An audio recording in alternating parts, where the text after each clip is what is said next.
Hello students, class 12 biology chapter number 8 respiration and circulation part 14. आज आपला हा टॉपिकचा शेवटचा व्हिडिओ आहे. आज आपला टॉपिक कंप्लीट होईल. आज आपल्याला बघायचे आहेत heart disease. First coronary artery disease CAT, also known as atherosclerosis.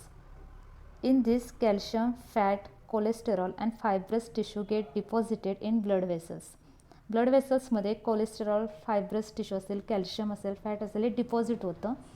So the blood vessels which supplying blood to the heart muscles making the lumen narrow. त्यामुळे काय होतं, तर जे काही ब्लड वेसल्स आहेत त्यांचे ल्युमेन म्हणजे त्याचं ल्युमेन जे आहे तो नॅरो होतो आणि त्यामुळं तिथून होणारं जे काय ब्लड फ्लो आहे तो प्रॉपर होत नाही. Angina pectoris. It is the pain in chest resulting from reduction in blood supply to the cardiac muscles because of atherosclerosis or arteriosclerosis. आता हा जे काही कार्डियक मसल्स आहेत त्यांना ब्लड सप्लाय प्रॉपरली होत नाही, त्यामुळं काय होतं तर चेस्ट पेन होतात आणि ह्याचं जे रिझन आहे ते ॲथेरोस्क्लेरोसिस अँड आर्टिओस्क्लेरोसिस आहे. Severe pains and heaviness in the chest.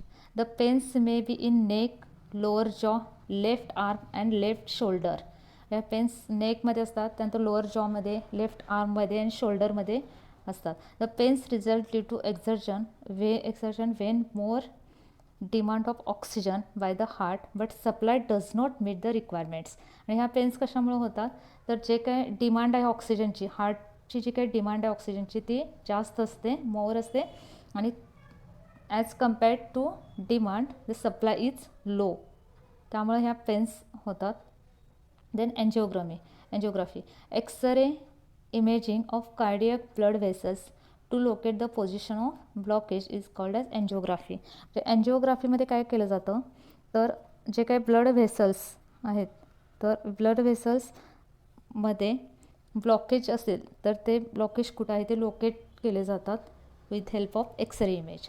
Depending upon the degree of blockage, म्हणजे ब्लॉकेज किती आहेत आणि त्यावरून एन्जिओप्लास्टी किंवा बायपास सर्जरी केली जाते. एन्जिओप्लास्टी और bypass surgery.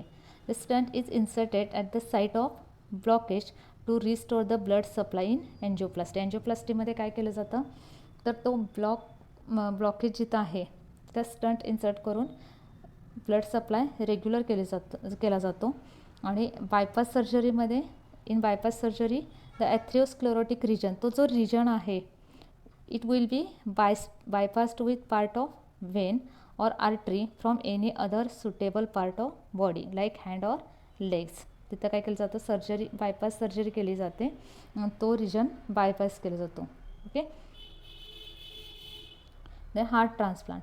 Replacement of damaged heart. जर हार्ट डॅमेज झालं असेल तर ते नॉर्मल हार्टनं रिप्लेस केलं जातं आणि फ्रॉम ब्रेन डेड और रिसेंटली डेड डोनर, जो ब्रेन डेड डोनर असेल किंवा रिसेंटली डेड झालेला जो डोनर असेल तर त्याचं हार्ट हे ट्रान्सप्लांट केलं जातं.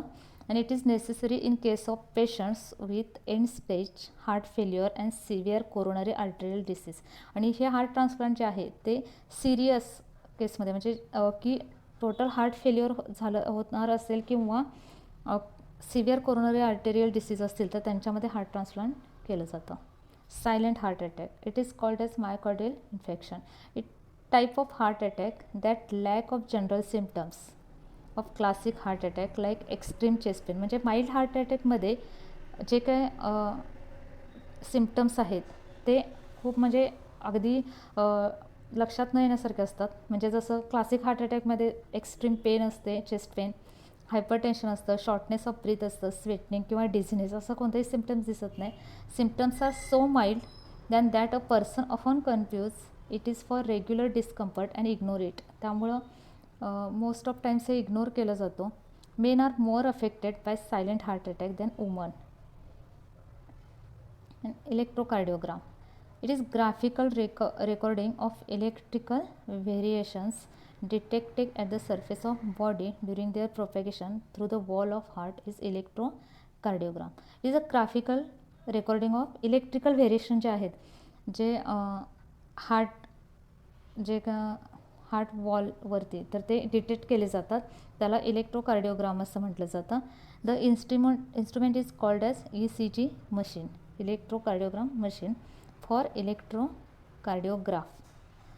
Various electrodes are used, 4 limb electrode and 6 chest. Chestला 6 electrode असतात आणि limbsला 4.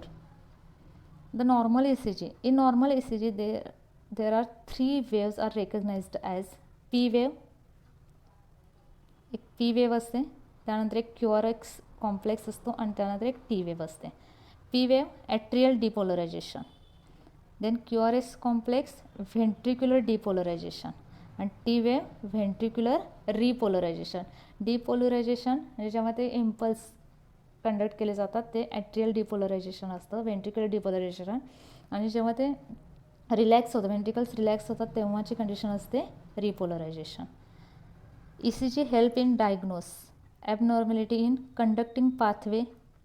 म्हणजे ECGचं जे काही यूज आहे तो डायग्नोसिसमध्ये कसा केला जातो, तर जे काही कंडक्टिंग पाथवेमध्ये जर ॲबनॉर्मॅलिटी असेल किंवा कार्डियक मसल्स डॅमेज झाले असतील किंवा ब्लड सप्लाय रिड्यूस झाला असेल, हा ब्लड सप्लाय कार्डियक मसल्सना, आणि किंवा cause of chest pain, just chest pain असेल पण एक्झॅक्टली ते कशामुळे होते ह्यासाठी सुद्धा ECG मधून समजू शकतं की एक्झॅक्टली काय कंडिशन आहे किंवा ॲबनॉर्मॅलिटी काय आहे.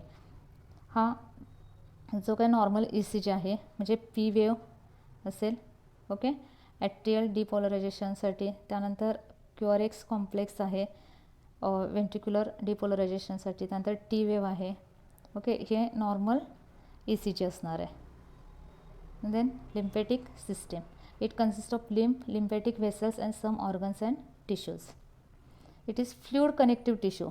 Lymph is fluid connective tissue like blood, but except RBC, platelet and some proteins. It lack of RBC, platelets and some proteins. It is clear water. Lymph means clear water. Fluid from intracellular space of body tissues enter into lymphatic vessels. From here it discharges into blood vessels through the thoracic duct and right lymphatic duct.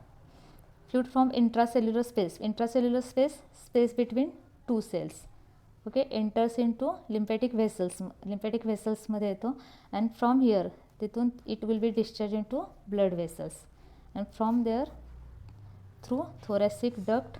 म्हणजे blood व्हेसल्समध्ये कसा येतो through thoracic duct and right lymphatic duct. Okay, this is a lymphatic system of our body. Lymphatic सिस्टीमबद्दल इतकंच आहे तुम्हाला. So इथं हा आपला टॉपिक संपलेला आहे. तर सगळे व्हिडिओ परत तुम्ही बघा. याच्या जे काही PPT आहे त्याचे हवं तर स्क्रीनशॉट काढून घ्या, ते लिहून काढा, तुम्हाला टॉपिक अजून व्यवस्थित समजेल. व्हिडिओ जर आवडला असेल तर लाईक करा, शेअर करा, कमेंट करा आणि चॅनल सबस्क्राईब करा.